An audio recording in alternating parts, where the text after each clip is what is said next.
You know what I really am? I'm my main gift from my parents.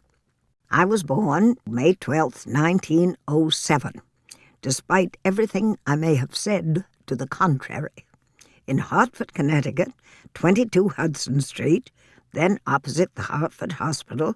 The street doesn't exist anymore. The hospital grew over it. We were a big family. Dad and Mother had 6 children over a period of 15 years. Tom, Kath, Dick, Bob, Marion, Peg. We were a happy family. I was much older than my sisters. To them, I was really another grown-up. They were 11 and 13 years younger than I am. Bob and Dick were closer, but they were boys. When I went to college at 17, they were 11 and 13. As children, they used to visit me in New York.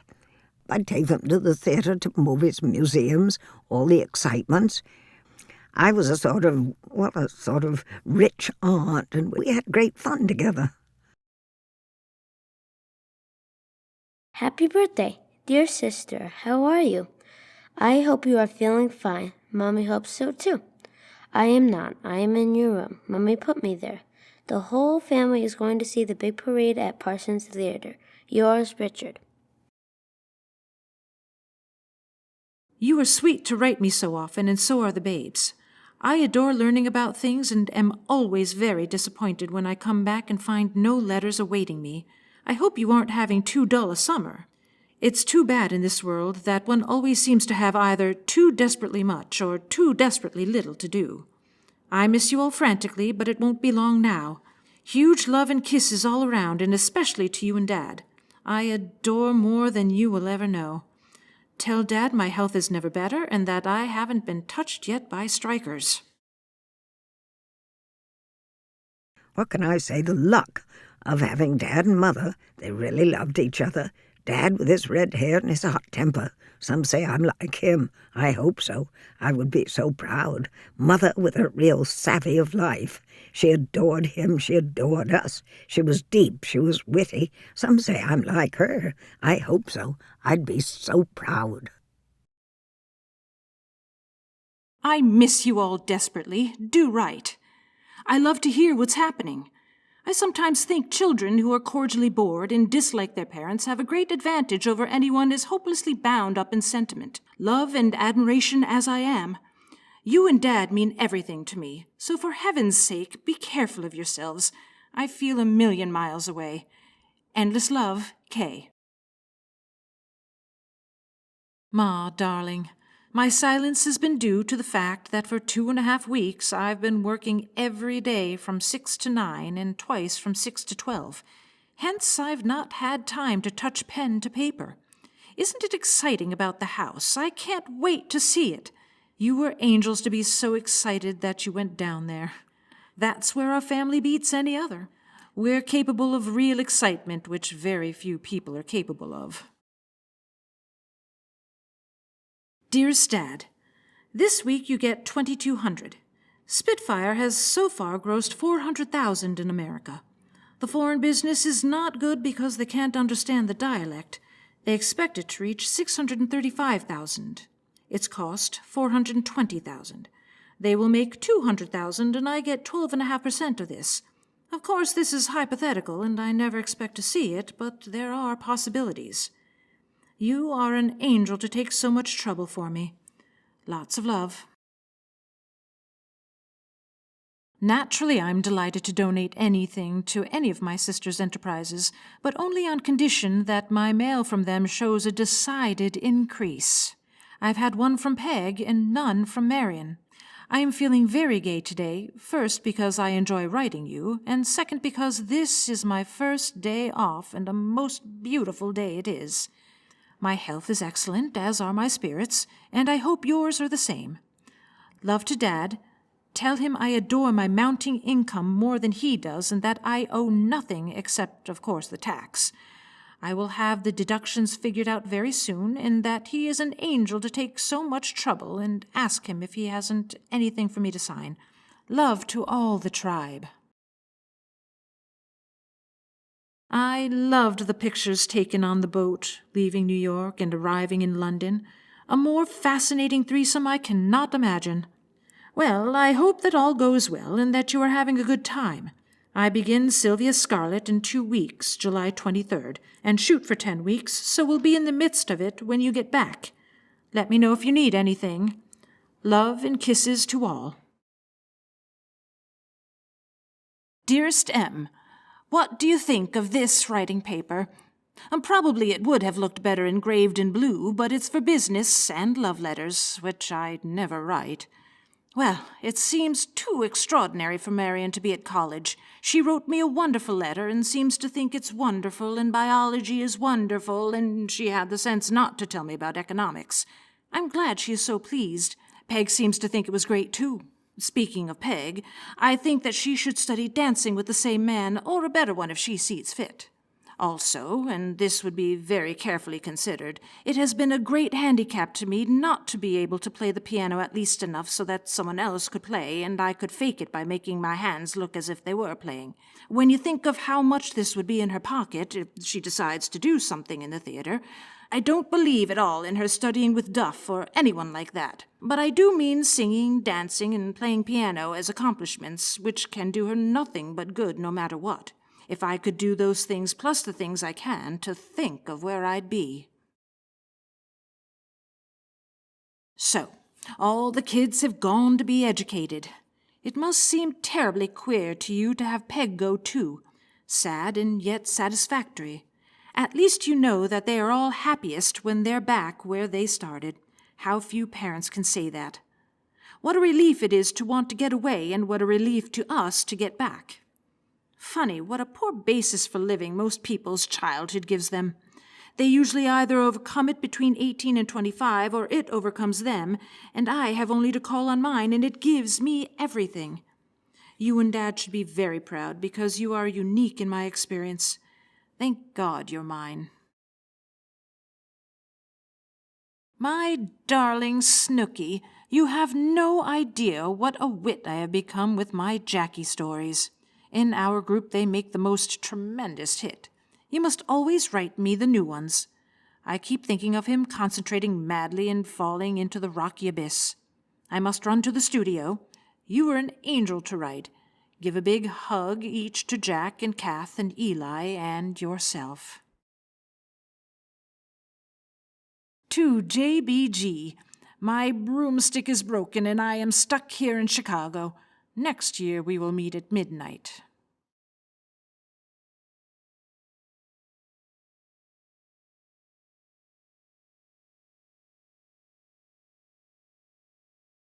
Dad went to Randolph-Macon College in Virginia, took a B.A., then an M.A., then he went to Johns Hopkins in Baltimore to study medicine.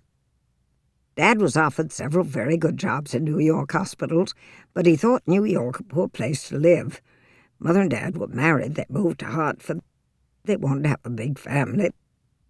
At the beginning, Mother and Dad lived opposite the Hartford Hospital, where Dad was an intern, and then he was a resident. They were both dedicated to the bettering of the position of men and of women.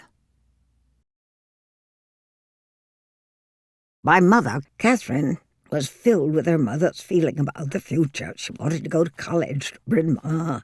She wanted to lead her younger sisters in the right direction. She went to Bryn Mawr. I felt the enormous effect my grandmother must have had on my mother, who was the eldest, so my mother was the one who received the powerful philosophy of George Bernard Shaw. Don't give in. Fight for your future. Independence is the only solution. Women are as good as men. Onward. Mother had a booth at the Connecticut Fairgrounds, and we had a gas cylinder in the booth so that we could fill balloons.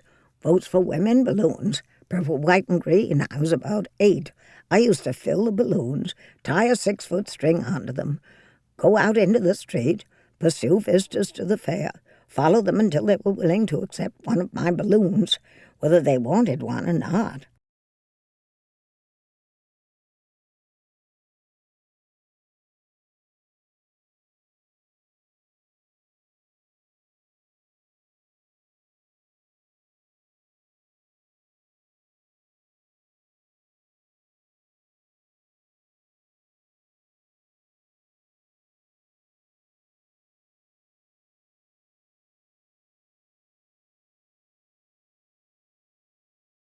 Dear Santa Claus, from Katharine Hepburn, I would like to have some dolls' bedclothes and a wristwatch and a 3-railed electric train and some batteries, please.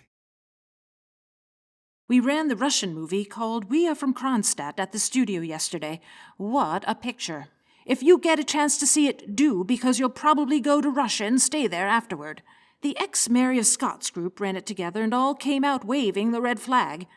I'm having it run tonight for Leland and Teresa Hepburn and George Cukor. I hope they like it as well. Dearest M, I suppose that now you're in Fenwick, and how I envy you. Bob sent me a map of how Dad has rearranged things, and I imagine that it is very grand. I haven't done much work since I talked to you on the telephone. It is certainly too bad that we are not there to have fights about the CIO. I am becoming so well informed you would hardly know me. Of course, my teacher is only slightly prejudiced in favor of the plutocrats. I seem to be just a reed blown thither of you by persons with wild beliefs to extreme right or extreme left. Dear Marion, I know how punctilious you are about business matters, so I am enclosing your bank statement and another communication from the bank, which I assure you I have not read in spite of the fact that I have taken them out of their envelopes. You may be sure that whatever financial sins you committed are still unknown by the wolf. Of course, in your busy public life, I do not expect many personal communications in regard to the exigencies of your life, but I wish you would tell your private secretary, Miss Associated Press, that we have received no word in regard to your life for several days, and are feeling quite concerned about it. Her last report was encouraging. I hear that you do not intend to go on the stage or write poetry or plays. This was received with a sigh of relief from your sister Catherine and brother Richard.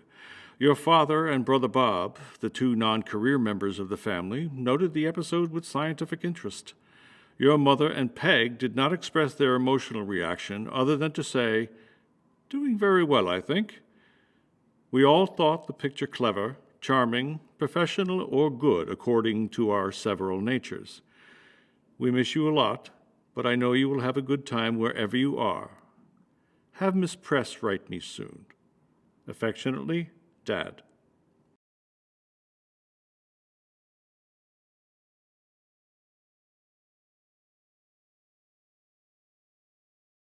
Mother and Dad were perfect parents. They brought us up with a feeling of freedom. There were no, rules.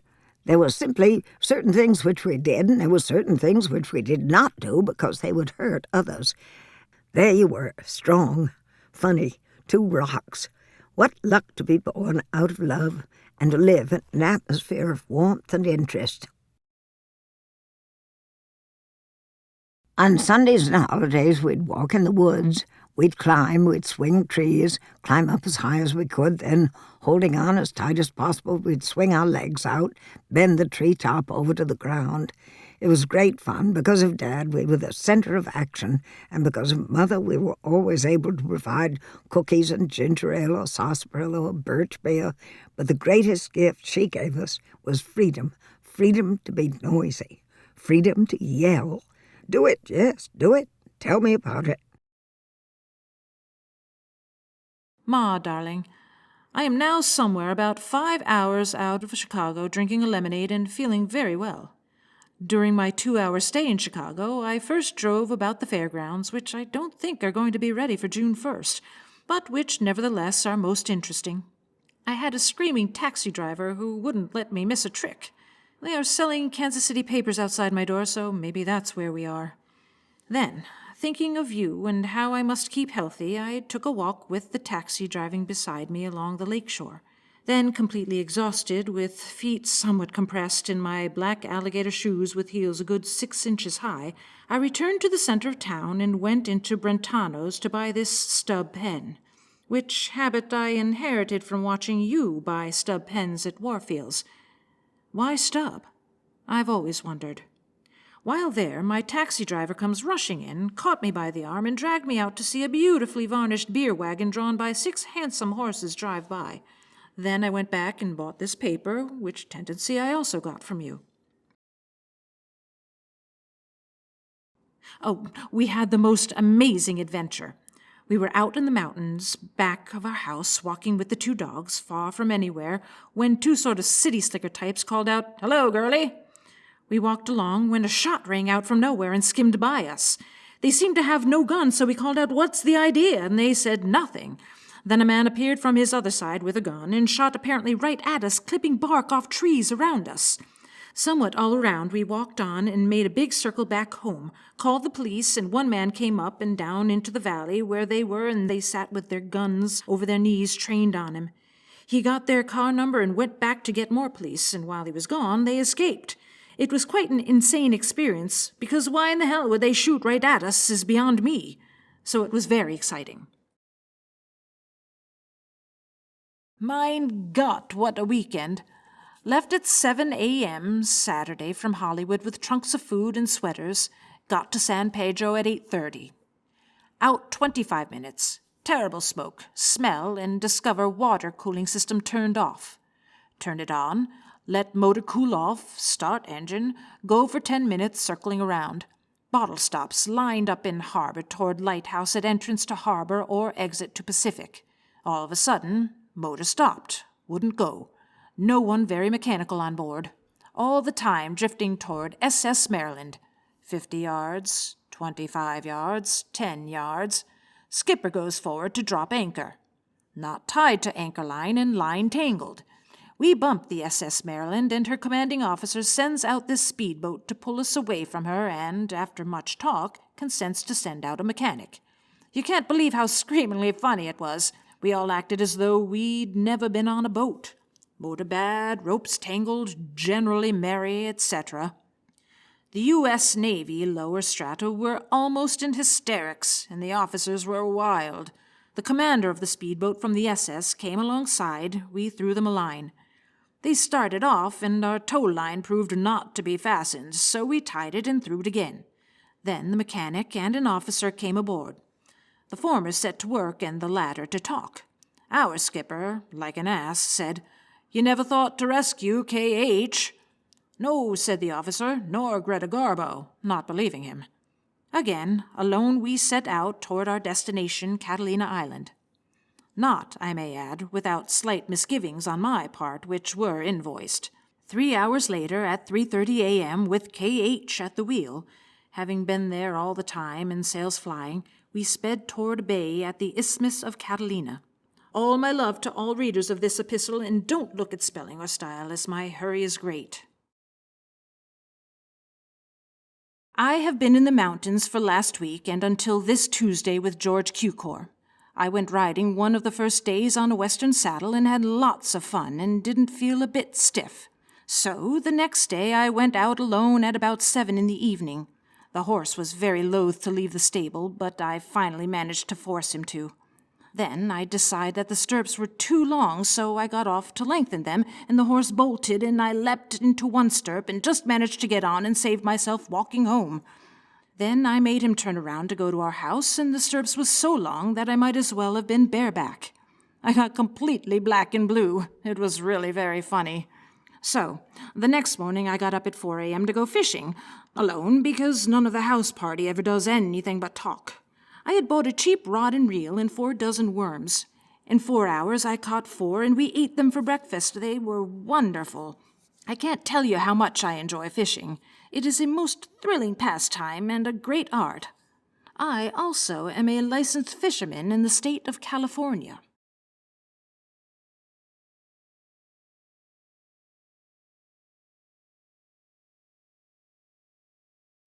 I went to Fenwick, which was in full flower.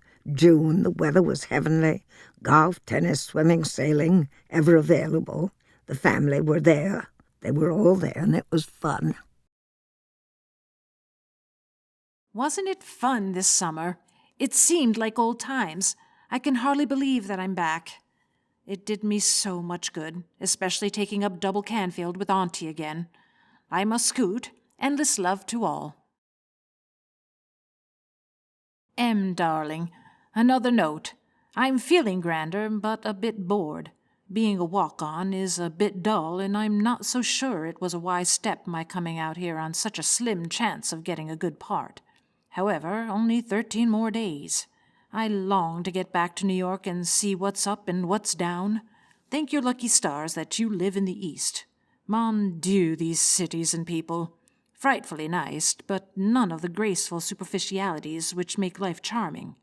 I should like to be in Fenwick giggling with you, but this is a fine rest cure. I sleep all the time. I'll call you up when I arrive in New York on September 10th. Huge love. God sent the hurricane of 1938. The house at Fenwick completely disappeared.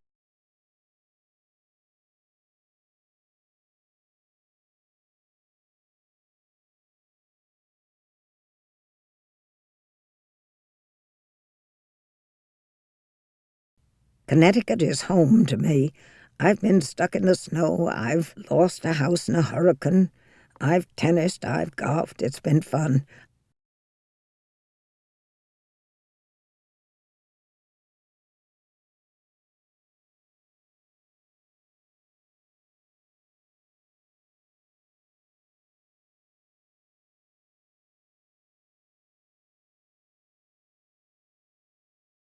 You've got to dream up everything. I had a little theatre which I'd made out of a wooden box. It had a floor with lines cut in it. I could stand the scenery, the cardboard scenery and the actors in the cracks, and I'd make up the stories, and I'd give shows to my brothers Dick and Bob, and they seemed to like it. I adored movies, I still do. I used to bribe Dick and Bob to go to the corner drugstore to buy me movie magazines. That's what I found fascinating. All I wanted was to be a great big hit in the movies. Like my mother, I went to Bryn Mawr College. I was in the class of 1928. I wasn't a member of any club then, but I acted in several plays, which was fun. Before my senior year ended, I'd made friends with a man named Jack Clark. Jack had several friends in the theatre, and he happened to know Edwin Knopf, who ran a theatre company in Baltimore. One weekend, I went to see Edwin Knopf, and he said, "Well, write me a note when you finish college." I finished college. I went to see Eddie Knopf. I found my way in from the front. I didn't even know there was such a thing as a stage door. Eddie Knopf saw me. "Oh, you? Yes. Report for rehearsal Monday, 11 o'clock. My God, he knew me. He gave me a job.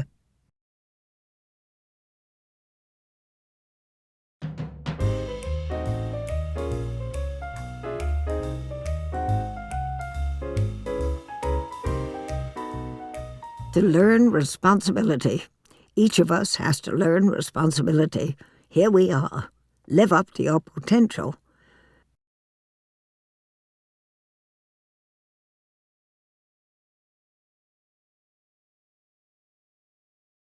I'd have been able to keep a part, but I could get any part. I just had the knack. I could boil up out of nothing at a moment's notice. Didn't really matter whether I read the script or not. I could arrest their attention. I could laugh. I could cry. I was fast. When all that energy became boxed, so to speak, and it couldn't get out, then I just didn't come off. I was always very aware of whether I was boxed or fluid. I walked to Arthur Hopkins' office. He was at his desk facing me, reading a script. Finally, he looked up.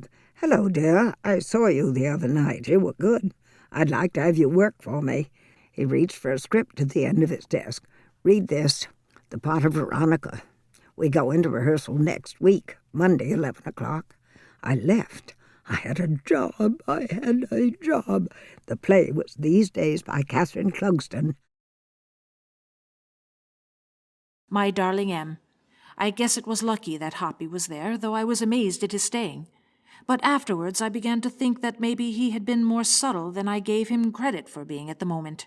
Maybe he just figured out that it would be hopeless if we stood there alone trying to say all the things we wanted to, and I am sure I couldn't have stood seeing you standing there all alone as the train pulled out and waving in the distance. So maybe it was lucky he was there. What an angel you were to come down. It made it so perfect for me. And now, riding up the Hudson with the brilliant sun setting over the river, I think that I must be the most fortunate person in the world. I do have such a thoroughly fascinating and sweet and wonderful person for a mother. Then came Art and Mrs. Bottle. Kenneth McGowan and Joseph Verna Reed were going to do this play by Ben Levy with Jane Cowell and Leon Quatermain. They had already done Twelfth Night. Art and Mrs. Bottle was to be the second play of a repertory season at the Maxine Elliott Theatre on 39th Street off 6th Avenue. Ben Levy, the author of the play, thought me totally unattractive as to looks, as to personality, and as to talent, and they let me go. I, of course, thought they were stupid, and they'd rue the day. Well, they did. I was right. And after a week, they called me back. The season closed. I went to Iverton, Connecticut. Lawrence Anholt and Milton Stiefel ran a very good stock company there. Iverton was where I really learned a lot.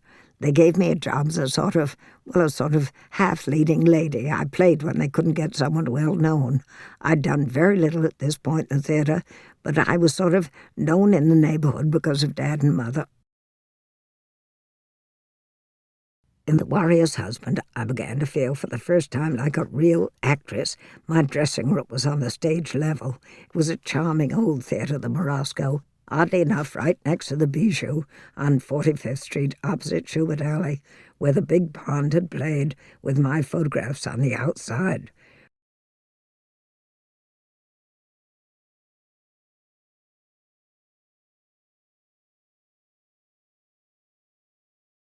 It didn't look as though The Warrior's Husband would survive. What next? David Selznick and George Cukor were looking for a girl to play Sidney Fairfield. The movie, A Bill of Divorcement. Clement Stain wrote it. Ma, darling, this is such a scream. I can't begin to describe it. It's terrific work from 6 to 8, but I'm gathering so many interesting and amusing facts about this business that I can hardly wait to get back to make you all pass out with hysterics. Barrymore was very pleased with me, mentally, physically, and actingly. The director Cukor is grand and utterly ridiculous.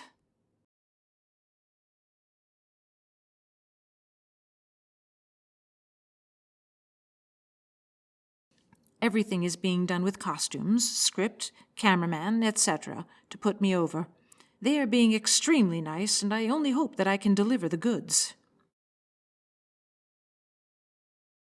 I'd got off to a flying start with The Bill of Divorcement, followed by the films Christopher Strong, Morning Glory, Little Women, and then Spitfire, all in the space of 1 year, actually a year and a half.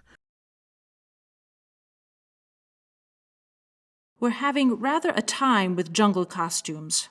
I'm trying hard to make them let me wear pants and a shirt, and then in distant shots, through trees or in the water, nothing. Personally, I can't abide any of these brassiere and skirt arrangements, but as yet we've arrived at no conclusions. I am also pursued by a gibbon who is the third in 3 came unarmed. He's about 20 inches high and has arms at least as long. He's really enchanting and will certainly run away with the picture. People I'm not scared of because I can only do my best starting on even ground, but I defy anyone to steal a picture from a gibbon. M, darling, what a reversal of affairs. I was being made up yesterday afternoon for a test for 3 came unarmed. A call came for me to go immediately to B.B. Kahan's office, acting president, while Selznick is away.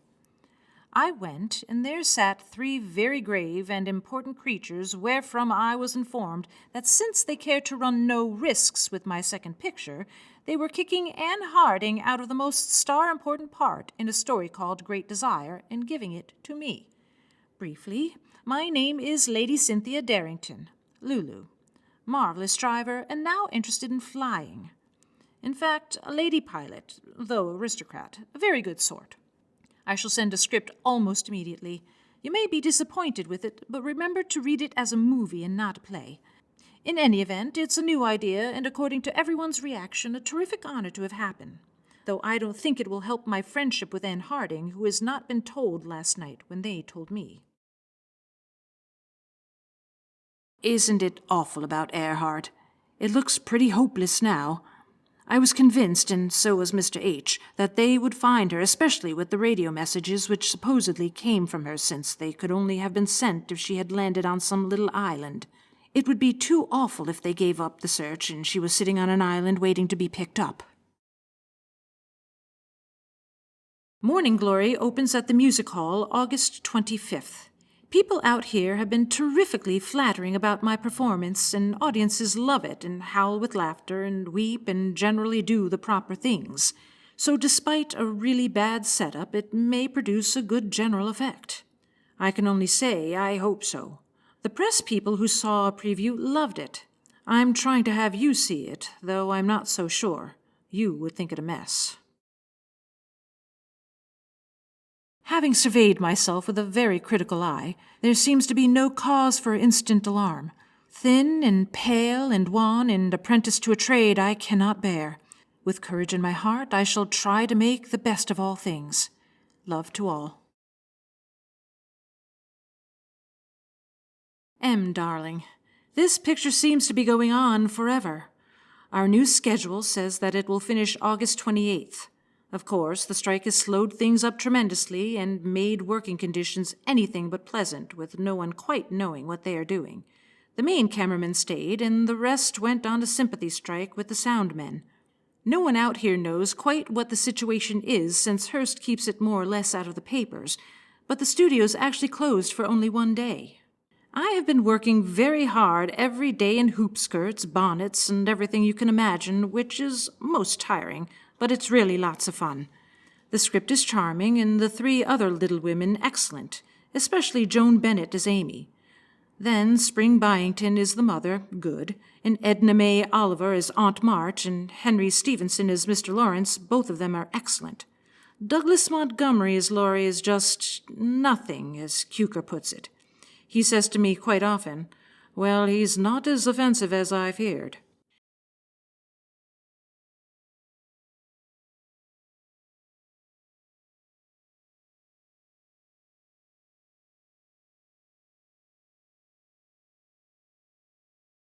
Ma, darling, everything has shifted around out here, and I am to do a play called Trigger, the story of a North Carolina mountain girl.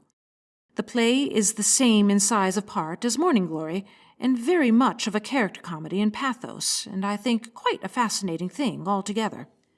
This other, The Break of Hearts, will be postponed until next spring with Lederer and Barrymore's part. The thing wasn't in any shape to be done, so I said that if the shooting script didn't satisfy me, I simply wouldn't do it, and also, having read Trigger, I said I would do it instead.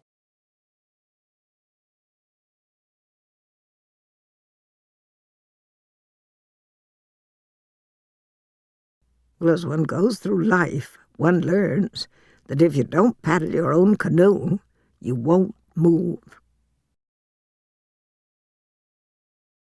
Dearest Dad, your letters are marvelous.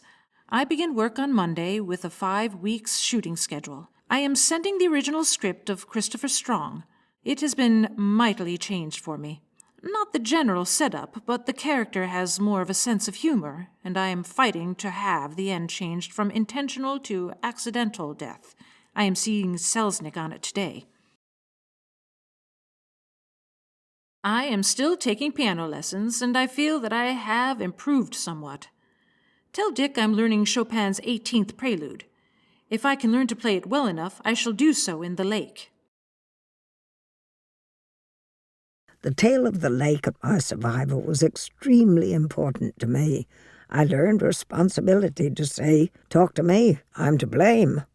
I at least had the brains to know who was really at the bottom of the failure. Me. I let Jed Harris, the producer, push me around. I didn't say, "Look, I'm the one who has to sell this." I'd learned a lot. Next time around, no one was going to know that I was terrified.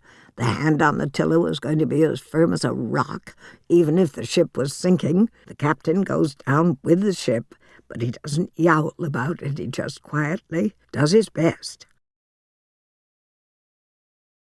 I must scoot to Pasadena to fetch Laura. Endless love to all? Right. Read Pride and Prejudice. I'm planning to do it next year with Marion and Peg. RKO is wild about the idea. It would earn them about $30,000 each, at least. A story of 3 sisters. I am so healthy I weigh 1 ton. My face is red. My golf is excellent. I sleep 12 hours nightly. I adore you. For the past week, we have been rehearsing and doing hair, makeup, and costume tests, also writing and trying to rearrange the end of the story. We have 3 weeks of script in shooting form, and though it is against my principles to start work without a finished script, here we go anyway, with the hope of opening in the music hall November 29th for 3 weeks. I do hope it turns out well. It is such an elusive story, and all the characters are very odd and yet completely human, sort of exaggerations of people's foibles. The theme of the story isn't as much help as was Joe's growing up and marrying. Dear Stem, I'm sorry to not have answered you before, but I've been rushing so fast that I've had no time at all. You probably know already about Lederer being dropped out of the picture. I have never witnessed such ridiculous behavior.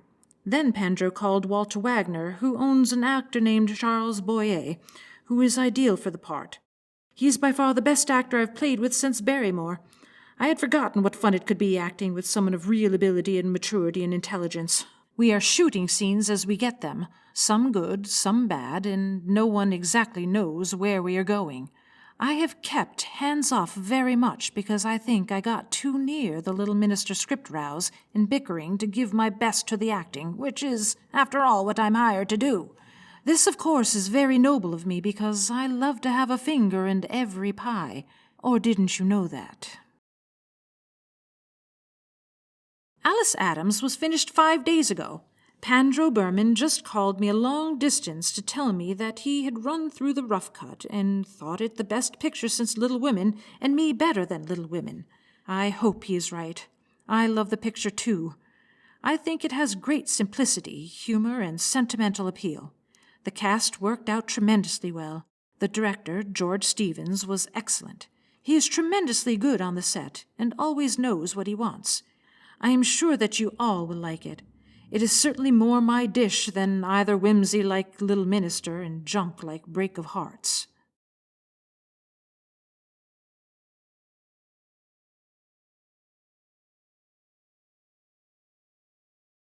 I'm still dressed as a boy, though my hair is getting longer and longer, and when I'm as a girl, all I intend to do is curl what I've got, because I think it would spoil the illusion if I wore a wig. I have realized what this picture is like. It's certainly unusual, but whether it's funny or not, and since it's really a farce comedy in the first half, it had better be funny or we should all be burned at the stake. We are working all night today and tomorrow instead of in the daytime because we're shooting a scene on a stage on the sands. George Cukor is, as usual, lots of fun, and we have a most excellent company. On Tuesday, we came down and went into the studio. John Ford and the Irish contingent had got back on Saturday. They had a wonderful trip. Caught 3 swordfish and all look wonderfully. They are very excited about the Plough and the Stars script. I don't want you to see Mary of Scots until you come back. It plays much better in front of an audience, and the music is not entirely in. Once you get a look at a half-finished picture, you never like it. Dear Stem, it seems set to do Portrait of a Rebel. I haven't changed my opinion. It is a very undistinguished property, badly written and dull to play because the scenes are so cut up. I think, as do most of the people whose point of view is similar to mine, George Cukor and Constance Collier, that it is stupid to play a daughter of the same age as most of the parts that people associate with me. I wouldn't mind this if it were a great play, but in this I can't help feeling that it creates a bad impression. My reason for giving in was that Pandro Berman is convinced that it is exactly what I need for my box office position today. Less interesting by far than the scenery is the script of Stage Door, which has literally no connection with anything. The girl is a $40 million heiress, cast to type again, whose father and mother are very nice and amiable, and whose grandfather was a pioneer in industry. She takes after him in her desire to do something, and can think of nothing better than the stage, for which she has no unusual talent. They have as yet no script, so that I can't send it to you. If you can figure out anything from what I've written, you know as much as I. I am praying every day that she will get the part of Scarlet in Gone with the Wind. There is no one else who can play the part the way it should be played. That will put her at the top of the world as the greatest living actress. Oh, if only she could get her teeth into that part, she would show them all something they have never seen before. Forgive me for raving so much, but it makes me furious. They're such fools. Here's Scarlet right under their very noses, and they test this one and that one. Oh, no good. I must hurry back to the set. Love to all, M. 1937, Bringing Up Baby. Howard Hawks director. Cary Grant, Charlie Ruggles, May Robeson, and The Leopard. This script was a good one. Cary Grant was really wonderful, and he was so funny on this picture. His boiling energy was at its very peak. We would laugh from morning till night. Cary had always refused to work with the leopard. He didn't give that leopard at all. I didn't have enough brains to be scared, so I did a lot of scenes with the leopard just roaming around. My career had taken a real nosedive. The box office poison label began to appear. I'd made a string of very dull movies: Sylvia Scarlett, Woman Rebels, Quality Street, Break of Hearts.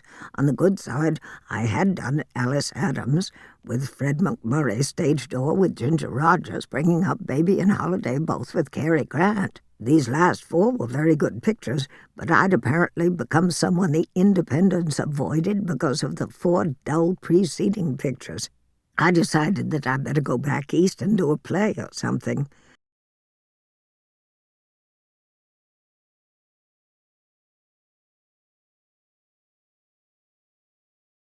One day the telephone rang, and it was the writer, Phil Barry. "I have an idea," he said, "Kate. I have an idea. I want to talk to you." "Fine," I said. "Come on down any time." And Phil said that he had two plots, one about a father and daughter, and the second, the Philadelphia story. Oh, that Philadelphia story, I thought that sounded the better one to me.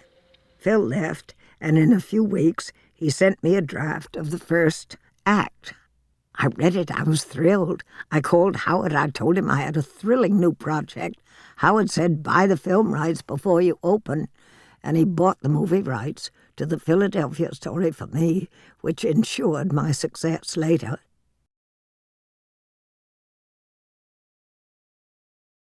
Dearest Babe, you better tell Ellsworth to get tickets for you two to Kate's play when it opens in Boston, if you're going.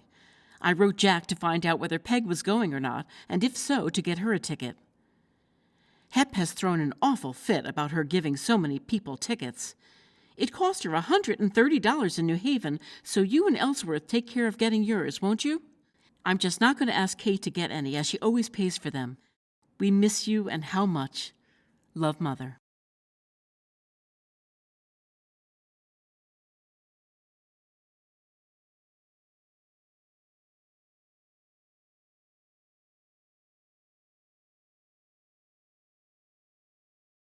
Oh, such complications. Now all the New York plays want me for December, and I can't go without finishing myself here. I consider it most important for me to do a play this winter, not to be accused of falling for the money out here to the exclusion of the theater. This business is about as shaky as every other, and the important thing, to my mind, is to keep improving as an actress of both mediums, rather than becoming too closely dependent on a company that may blow up any minute. How nice to hear all the news, and how odd to hear it, sitting eating my breakfast looking at the Black Hill and terrifying shape of Edinburgh Castle.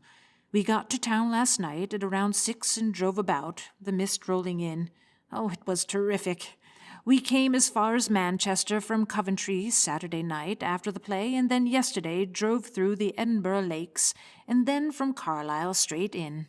It's such an extraordinary experience to be doing a play and seeing this country.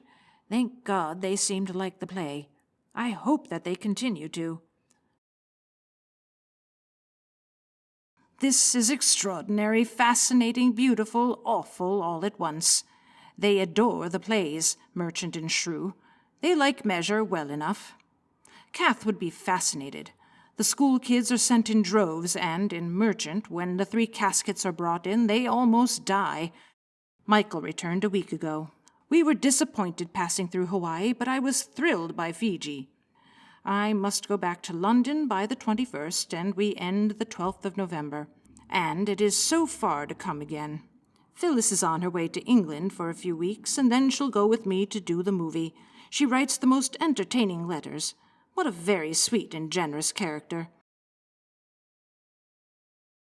Toby, what in the world is Kangaroo doing? He followed me here and has been visiting all his relatives. This is a huge country, so he has to travel fast. Bet he wouldn't let me ride on his back. Aunt Cat.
When I tested for the movies, it was immediately a warm experience.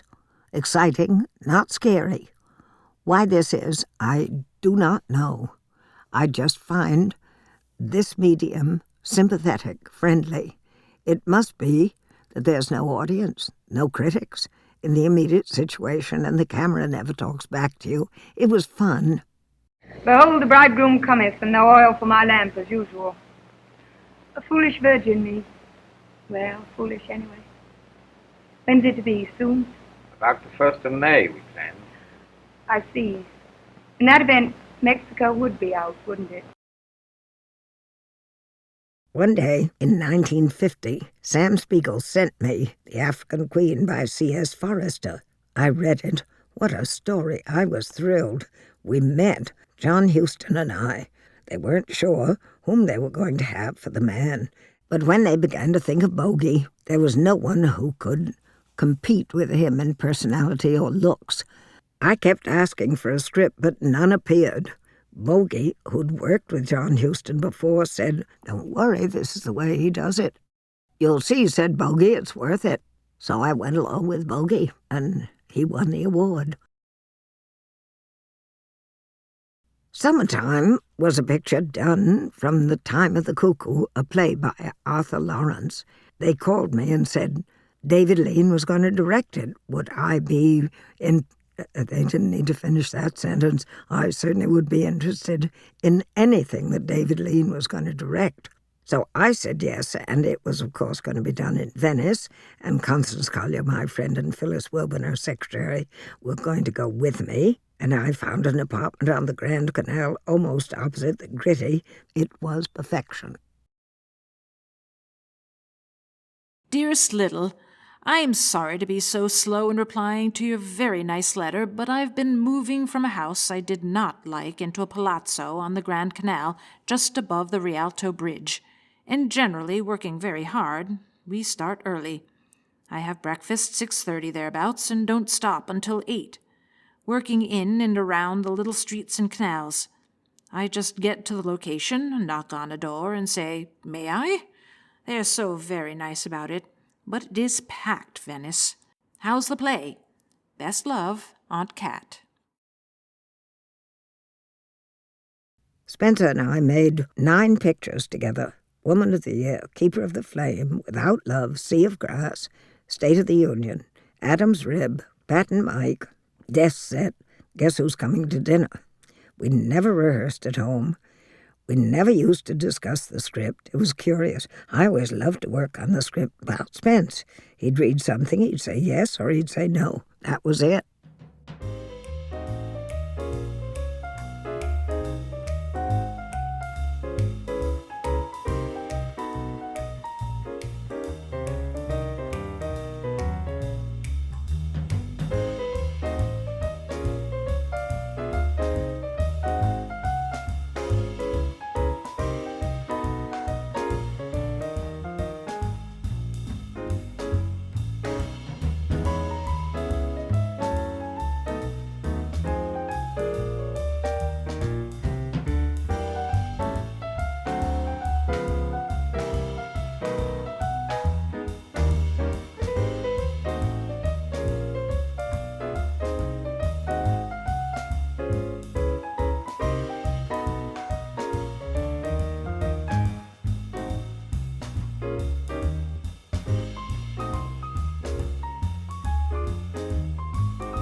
On Golden Pond was a very good study of the relationship of a husband and wife who they just really like each other.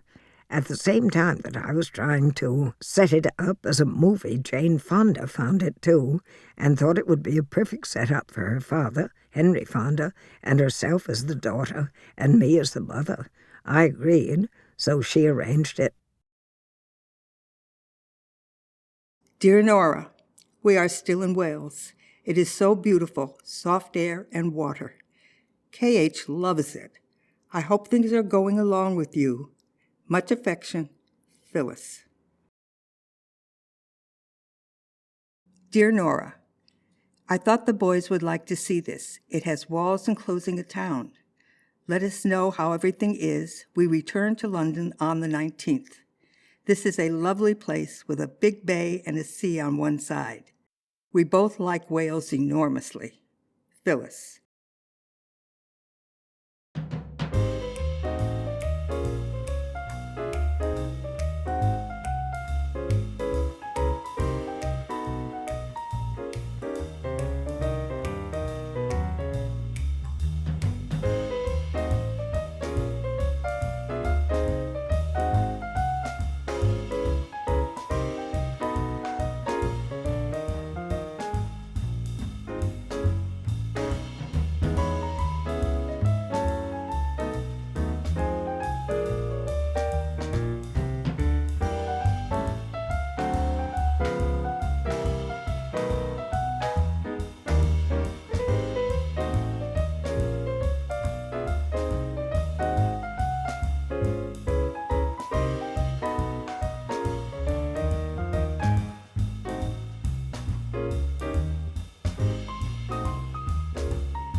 I'm what is called the power behind the throne.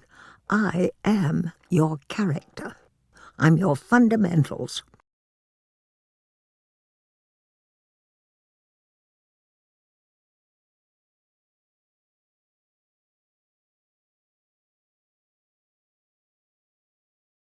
Don't tell any newspaper anything. If you say anything, they nag the life out of you. It's better to see whether I'm lousy or good before I tell them who and what I am.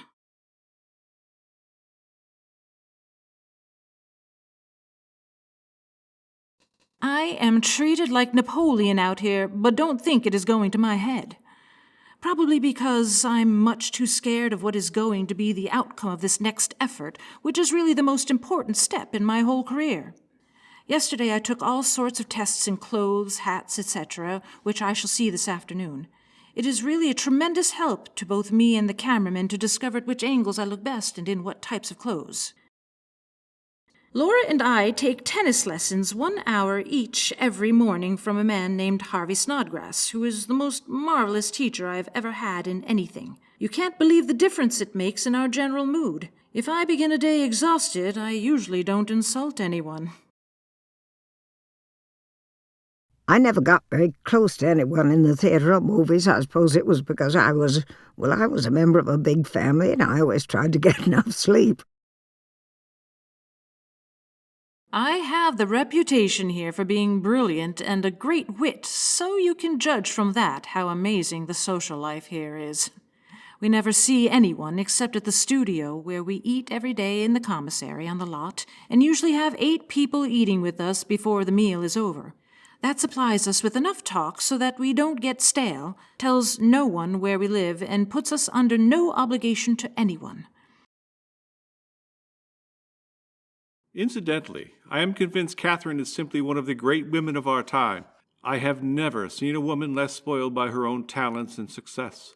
I mean that she has maintained her personal inner beauty, her thoughtful generosity, and her graciousness, which is inherent. No wonder she has riled the mean and envious-spirited ones out here who, despite their pretensions, would give their eye teeth to have what she has preserved despite them. I have moved to 1330 Angelo Drive, Beverly Hills, California. It is the most beautiful place you have ever seen. 8 acres on top of a mountain with a beautiful pool and tennis court and heavenly lawn.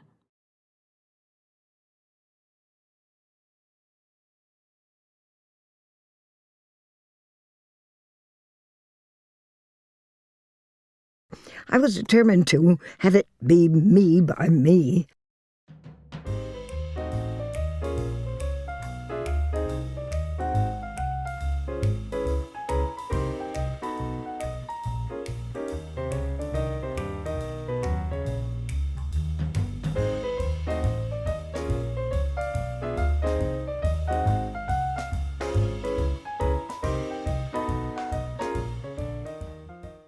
When I had finished a bill of divorcement, I went to Europe fast with Luddy on the chance that they would call me and tell me that I was a hit.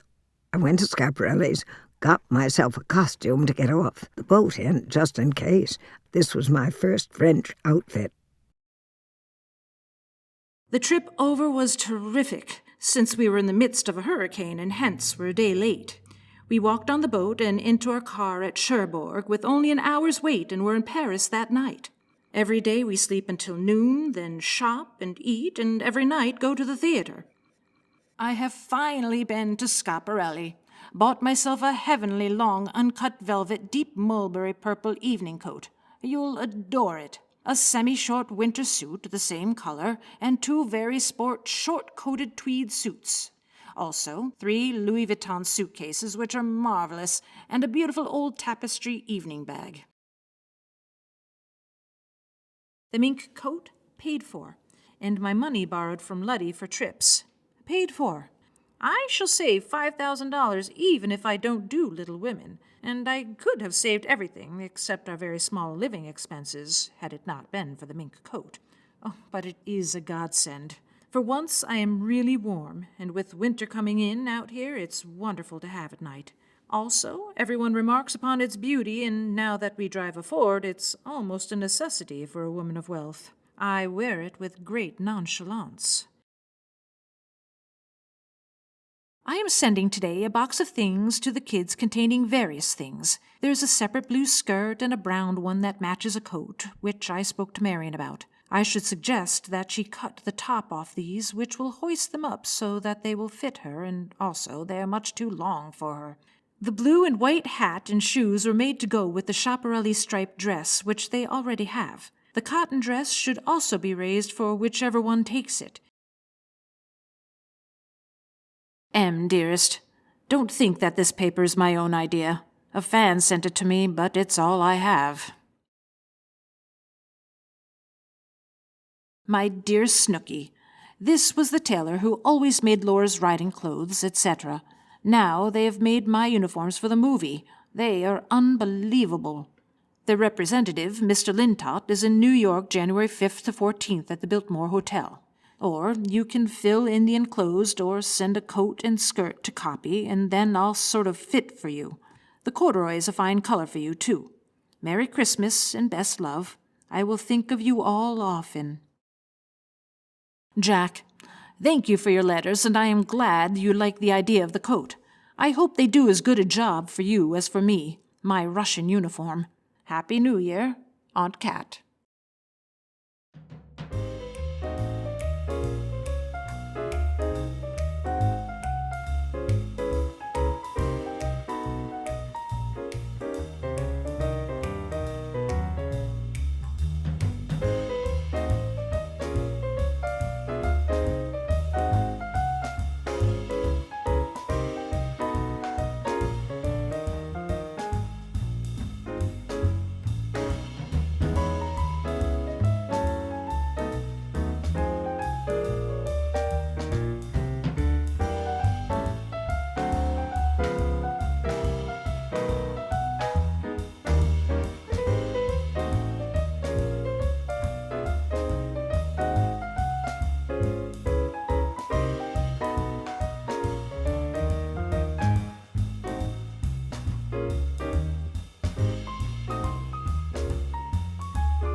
Lord Ogden Smith came from Stratford, Pennsylvania. He'd gone to Grenoble to college in France. He was a fine musician, and he could pick up any language in a few days. It was really his generosity which sent me on my way. Luddy and I decided to get married, and we were married in the Hartford living room. Luddy was always an angel of understanding, luckily for me. I said, "Oh, yes, we'll live in Stratford." And we began looking for a house. Well, my enthusiasm lasted about 2 weeks, and we moved back to New York. Luddy only tried to help me in my career. He took care of me. He'd moved his business to New York just so that it would be convenient for me. He'd always meet the train or the plane when I came back from Hollywood. Absolute generosity, no strings. You just don't find people like that in life. When I left and went to Hollywood, it turned out to be the beginning of the end of our marriage. We were separated, then we were divorced in Yucatan, Mexico. M, darling, everything goes well. I have been shut up in this tiny cabin now since we sailed and feel very much a prisoner of war. We land tomorrow at Progreso and proceed thence to Merida. It is raining outside, which is a very strange phenomenon for this time of year. As far as I know, I managed to sail without fireworks, though you know better than I by now. There's nothing much to say because I have spoken to no one and seen nothing. I eat and sleep well. We shall stay probably 2 weeks. I hope we are not bitten by snakes, tarantulas, or merry widows.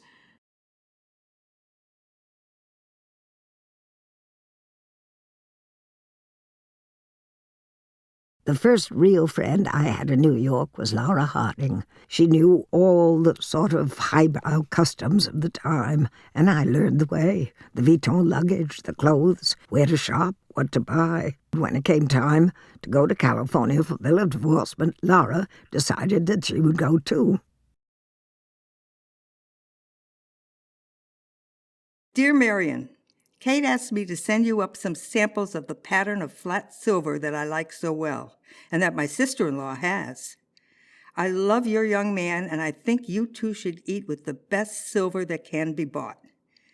I do want you to come up to my tower on the river, where the wind is shrieking and howling today, but which can be wonderful, especially on a sunny day.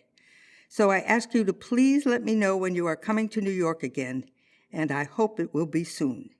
In the meantime, my love to you, Ellsworth, and the family. Affectionately, Laura.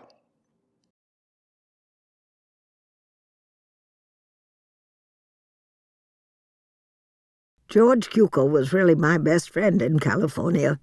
We made many pictures together: Bill of Divorcement, Little Women, Sylvia Scarlett, Holiday, Philadelphia Story, Keeper of the Flame, Adam's Rib, Pat and Mike, Cornice Green, Love Among the Ruins, Always Happily. We both adored the business, we loved to work, and we admired each other.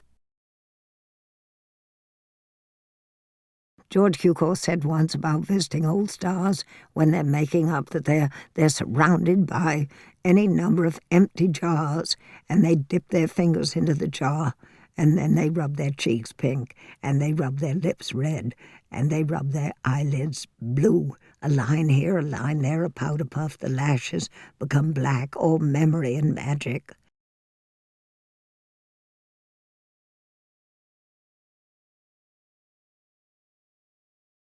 Dear Marion and Ellsworth, I received the photos at Christmas very gratefully. It seems all pictures you send have great emotional value.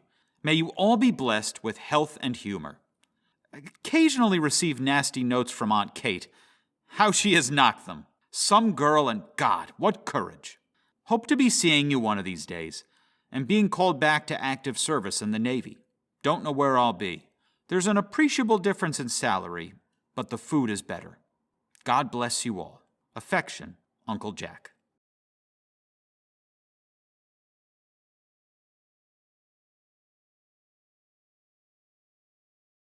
Howard and I were indeed a strange pair. I think that, reluctantly, he found me a very appropriate companion, and I think I found him extremely appropriate, too. He was sort of the top of the available men, and I was the top of the available women. We were a colorful pair. The papers began to put us in headlines. Hughes and Hepburn were married today. I couldn't move from that city without being followed. How do you like the papers, anyway? Or hasn't any of the scandal gotten down to where you are? If you don't know, the reports not only say Katie is interested in Howard Hughes, but that he has applied for a marriage license. Katie called up yesterday and said that there were large headlines in all the Chicago papers, and that the hotel lobby was jammed with reporters, so she had to escape down a fire escape. Apparently, a report got around that they were going to City Hall to get the license yesterday afternoon, and so many people came to the building that 6 armed policemen had to come in to keep the corridors clear. They aren't married yet, but I don't know. Katie seems to be enjoying it immensely. I used to fly everywhere with Howard, across the country, here, there. Howard taught me to fly. I took off once under the 59th Street Bridge in New York City. M, dearest, we flew up here yesterday for 2 or 3 days of golf while they decide on who is to do the clothes for stage door. Flying up was very exciting. We came over the Hearst Ranch at San Simeon, about midway between Santa Barbara and here.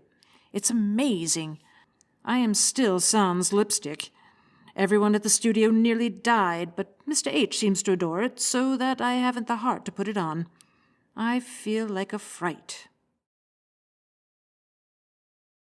Mr. H wanted to see Morning Glory, so we ran that, and he sat and wept. He said that it was the first time he had cried ever at the theater. I am madly in love with Mr. Hughes, have never had more fun or felt better, and really think I have found someone who, in a way, can measure up to Dad. My family were not too sympathetic to Howard. He was everlastingly on the telephone, and the telephone was in the dining room, and we were a big family, and we always had visitors, and Luddy was always there, too, especially on the golf course, and he was ever present with his movie camera. Dear Mrs. Hepburn, I have before me a most difficult task, namely, endeavoring to thank you for your kindness and hospitality on so many occasions. Had I Dick's literary ability or Marion's letter-writing knack, I might give a better account of myself. I cannot begin to tell you how completely I fell under obligation to you. I know that I was far from a perfect houseguest, for which I hope you will accept my most humble apology. Your sweetness and cordiality in the face of my many late arrivals for meals, etc., I shall always remember, and I hope that one day you may forget some of my imperfect manners. I send my devotion and entirely inadequate, but nonetheless most sincerely felt appreciation. Howard.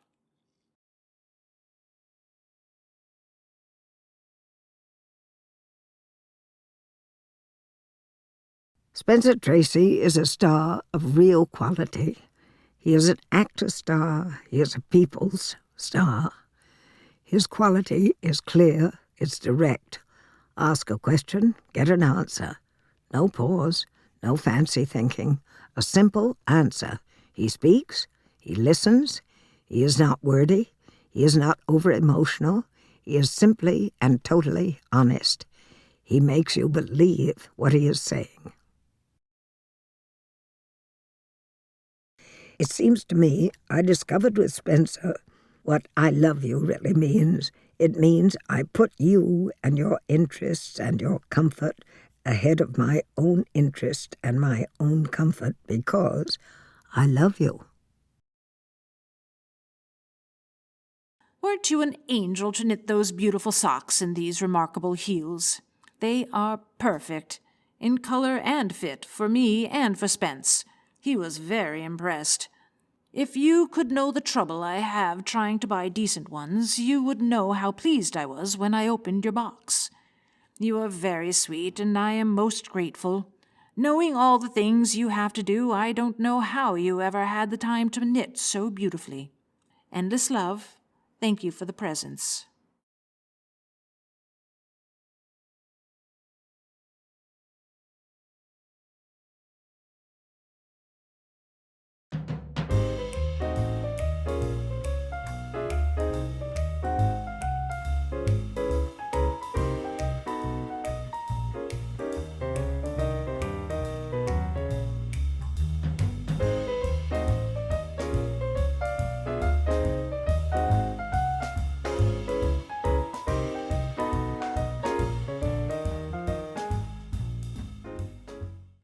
Each of us who has spoken to you tonight has represented a different field of endeavor in American life. I want to speak about the attack on culture, not because I work in the field of culture. I speak because I am an American, and as an American, I shall always resist any attempt at the abridgment of freedom.